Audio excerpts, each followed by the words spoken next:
Bago ang lahat, shoutout sa customer nating Malaysian. 3 years ko na tong customer. For today's video, gagawa tayo ng textured crop top. Narahin na natin 2 at saka 1.5. Paikot yan mga kabarbers ha. Sunod na natin yung uno. Open guard lahat. 0.5 mga kabarbers. Ayan, 0. Palinisin na natin yung mga shadow. At yung mga dark spot na malalalim. Maganda to mga kabarbers sa mga taong wala ng panahon mag-ayos ng kanilang buhok.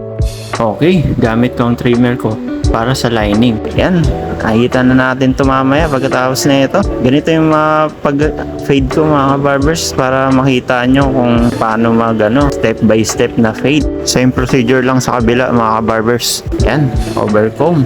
Yung pagka-trim ko sa taas mga barbers, hindi masyadong maikli kasi ayaw daw niya ng maikli masyado. Masyado siyang bata tignan. Ayan mga barbers, trim natin. Maganda to mga barbers oh.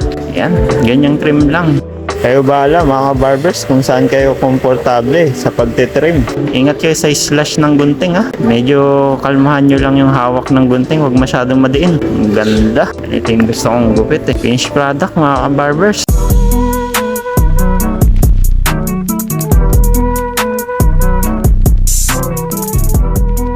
Bye! Peace out!